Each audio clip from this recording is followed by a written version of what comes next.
ऐसे इस आर्यावर्त में रहने वाले हम सब आर्यों की ही संतान हैं। हमें गर्व होना चाहिए कि हम उस संस्कृति में जन्म लिए हैं जहाँ पर मर्यादा पुरुषोत्तम भगवान श्री राम, योगेश्वर श्री कृष्ण जैसे महापुरुष जन्म लिए हैं। तो कुछ आचार्य लोग और भी हमारे साथ में, तो उनसे आचार्य विमल जी हमारे साथ में हैं, तो उनसे हम बात करेंगे। तो आचार्य विमल जी, आज जो है जिस तरह से वार्षिक उत्सव आशियाना में मनाया गया है, द्वितीय वार्षिक उत्सव, तो क्या कहना चाहेंगे? हमारा यही कहना है कि सभी जगह आर्य समाजों की स्थापना हो। आज आर्य समाज का बड़ा शोषण कर रहे हैं। तमाम अन्य लोग जो है आर्य समाज के नाम पर गलत कार्य करते हैं। हम ये चाहते हैं विद्वानों ही की आर्य समाजें खुलें और ताकि वेद का प्रचार प्रसार बढ़े। तो हमारे साथ में आचार्य डॉक्टर सत्यकाम जी भी हैं, तो उनसे भी बात करेंगे कि जिस तरह से आशियाना में वार्षिक उत्सव मनाया जा रहा है, द्वितीय वार्षिक उत्सव मनाया गया, जहां पे पूरा यज्ञ से शुरुआत हुआ और ओम की ध्वनि से समापन हुआ। इसके साथ में आचार्य डॉक्टर सत्यकाम जी हैं, तो उनसे हम बात करेंगे आशियाना में जिस तरह से वार्षिक उत्सव मनाया गया आर्य समाज का, तो क्या कहना चाहेंगे आचार्य? सम्माननीय अर्चना जी, आपको बहुत बहुत धन्यवाद और साथ ही साथ बधाई और शुभकामनाएं। संपन्न होने वाले इस प्रकार के ये एक दिवसीय जो वैदिक सत्संग है, वर्तमान भारत में जिस तरह की परिस्थितियां चल रही हैं, तो ये सत्संग तो वैदिक आर्यों का एक स्थान पर यज्ञ के माध्यम से, सत्संग के माध्यम से एकत्रित होना है। ऐसे सत्संगों में हम निश्चित रूप से आपस में विचार विनिमय करते हैं, राष्ट्र की वर्तमान परिस्थितियों के बारे में जानते और समझते हैं। आज वर्तमान में जो हमारी नई पीढ़ी है, वो निश्चित रूप से आप देख लिए कि राष्ट्रीय भावना से निश्चित रूप से शून्य धीरे धीरे करके होती चली जा रही है। ऐसे नौजवान बच्चों को जिनके ऊपर भारत का भविष्य निर्भर है, जो भारत के भावी कर्णधार हैं, अगर ऐसे सत्संगों के माध्यम से उनमें जन चेतना डालेंगे, उनको सुसंस्कारित करेंगे, उनको प्राचीन और नवीन विद्या के संबंध में बताएंगे, उनमें समन्वय स्थापित करके बताएंगे, तो ज्ञान विज्ञान तो ग्रहण करेंगे, लेकिन उसमें जो आध्यात्मिक पुट होगा तो वो हमारे बच्चे संस्कारित होंगे और ऐसे बच्चे परिवार का, समाज का और राष्ट्र का निश्चित रूप से उन्नयन का। पूरी दुनिया में आपने देखा आग लगी हुई है, तमाम तरह के लड़ाई झगड़े मारपीट, लेकिन यही हमारे बच्चे अगर संस्कारित हो जाएंगे तो हमारा वर्तमान जो धरोहर प्राचीन संस्कृति है वो निश्चित रूप से सुरक्षित होगी। इसलिए इस पर मैं ऐसे आज के संपन्न होने वाले उत्सव को हृदय से आयोजकों को धन्यवाद देता हूं और उनके प्रति अपनी सम्मान भावना व्यक्त करता हूं। ओम धन। बहुत ही सही बात कही आचार्य जी ने। जिस तरह से हमारे देश का जो भविष्य बच्चे, उनको मजबूत बनाने के लिए आर्य समाज इस तरह से जो है कार्य करता रहता है। तो हमारे साथ में डॉक्टर निष्ठा अलंकार जी हैं, तो उनसे हम बात करेंगे कि जिस तरह से आज जो कार्यक्रम हुआ वार्षिक उत्सव को लेकर के, तो क्या कहना चाहेंगी? हमारे साथ में डॉक्टर निष्ठा वेदालंकार जी जुड़ रही हैं, तो क्या कहना चाहेंगी मैम, जिस तरह से आज जो है आपका आशियाना में वार्षिक उत्सव मनाया गया, द्वितीय वार्षिक? देखिए, आर्य समाज सबसे हटकर एक संस्था है और ये किसी मत मजहब और संप्रदाय से नहीं है, ये किसी व्यक्ति विशेष पर आधारित नहीं है। ये जो सृष्टि का संविधान वेद है, जिस संविधान को परमपिता परमात्मा ने सृष्टि के आदिकाल में 4 वेदों के अंतःकरण में दिया था, उस वेदों पर आधारित ये संस्था है आर्य समाज। ये एक ऐसा क्रांतिकारी आंदोलन है, ये क्रांतिकारी संगठन है जिसकी भट्टी में तप करके न जाने कितने वीर बहादुरों ने देश के लिए अपने प्राण दे दिए।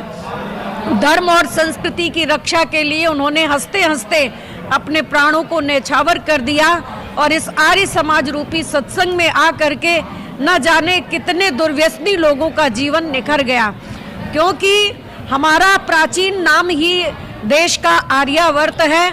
आर्याणाम आवर्तः इति आर्यावर्तः, जो आर्यों के रहने का स्थान है उसी को ही आर्यावर्त कहते हैं। और आर्यावर्त में रहने वाले जो लोग हैं वो सब आर्य थे। और आर्य शब्द कोई जाति सूचक शब्द नहीं है, ये ऋगतौ धातु से बनता है, जिसका अर्थ होता है जो ज्ञान गमन और प्राप्ति में अहर्निश संलग्न रहते हैं, उन्हीं को ही आर्य कहा जाता है।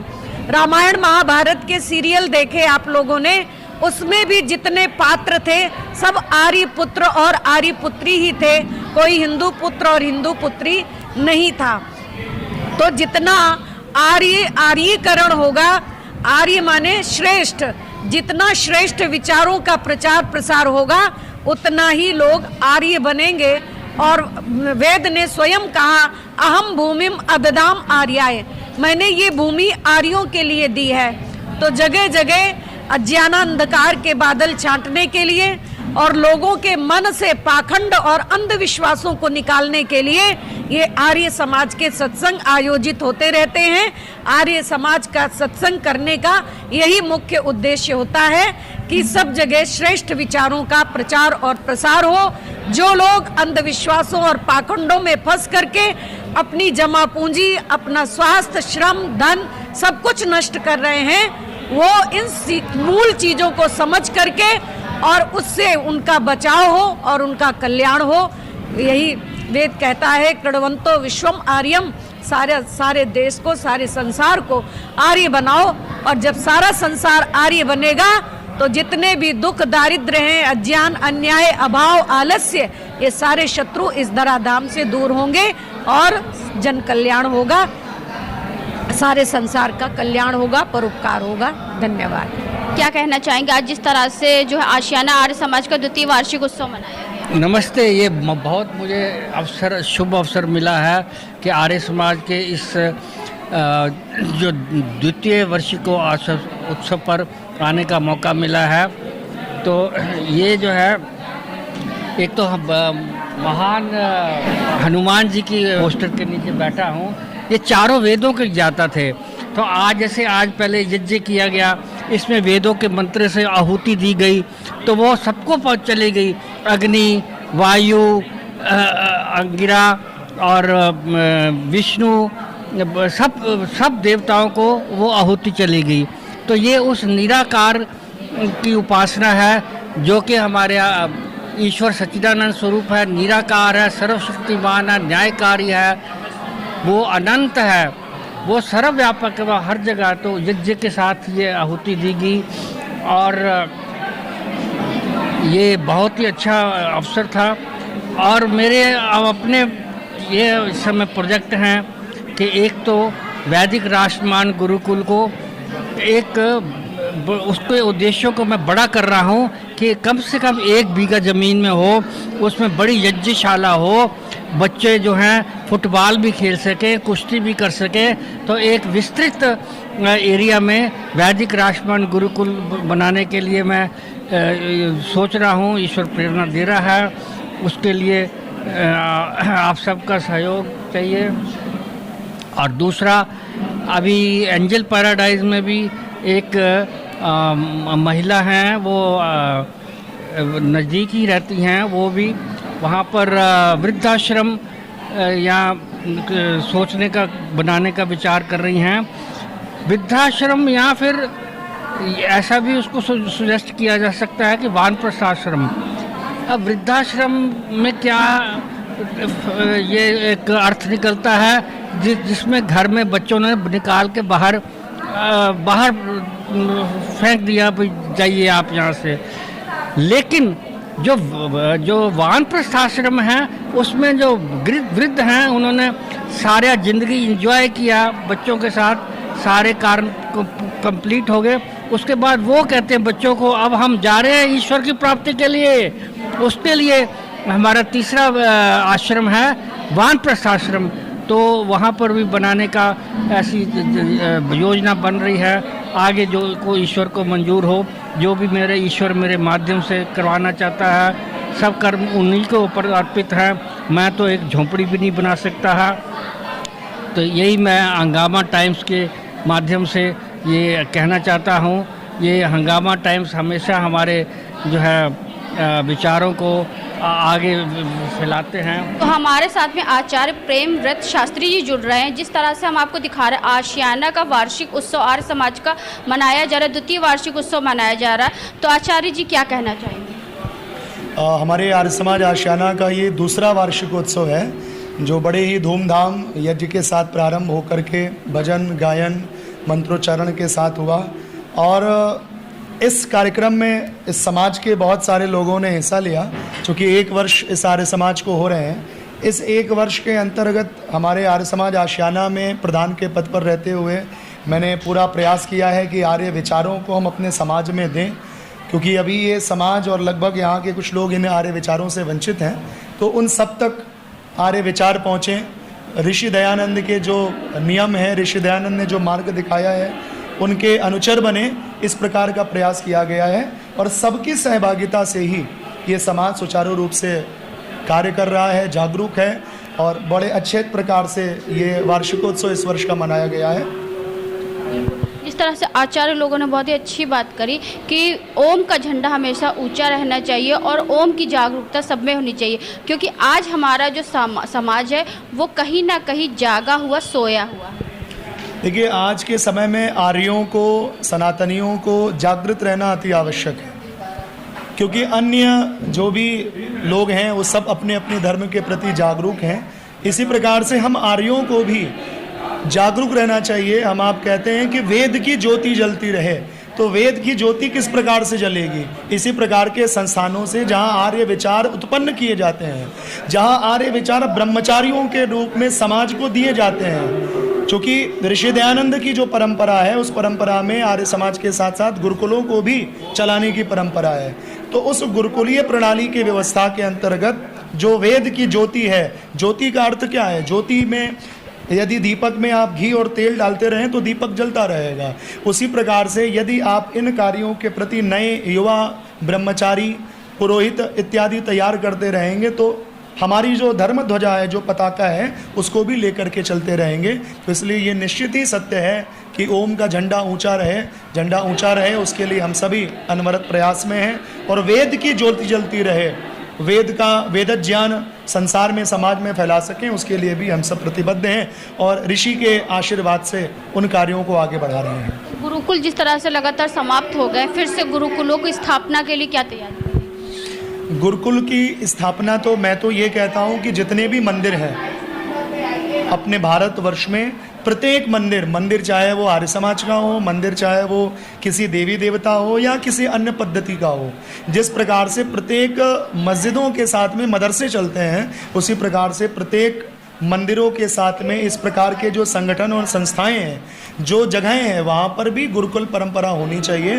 क्योंकि गुरुकुल परंपरा के द्वारा ही हम अपने इन विचारों को जीवंत रख सकते हैं। इसलिए गुरुकुल तो हमारे सनातन धर्म की, हमारे आर्य विचारों की रीढ़ की हड्डी है। यदि गुरुकुल समाप्त किए गए तो सभी चीज़ें बिखर जाएंगी। जितने भी आक्रांता, जितने भी ऐसे देशद्रोही दुराचारी आए जिन्होंने हमारे धर्म पर प्रहार किया, उन्होंने सबसे पहले गुरुकुलों पर ही प्रहार किया। हम सब जानते हैं नालंदा, तक्षशिला जैसे विश्वविद्यालयों को, गुरुकुलों को समाप्त किया गया, जहाँ पर चीन के होंगसेंग इत्यादि और जापान के अलग अलग भिक्षु, शोधकर्ता, विद्यार्थी, उपदेशक इत्यादि आकर के ज्ञान ग्रहण करते रहे हैं।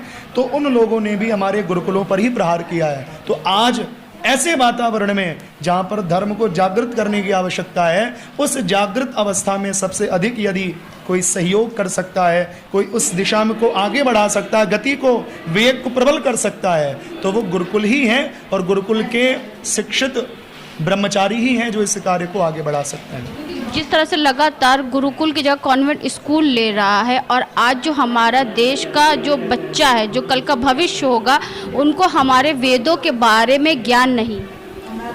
यही समस्या है। जब अंग्रेजों का शासन था, ब्रिटिश काल था, तो लॉर्ड मैकाले नाम का एक अंग्रेजी अफसर जब वो भारत में आया, वो 97% साक्षरता दर थी जब अंग्रेज इस भारत में आए और मुगलों ने शासन किया।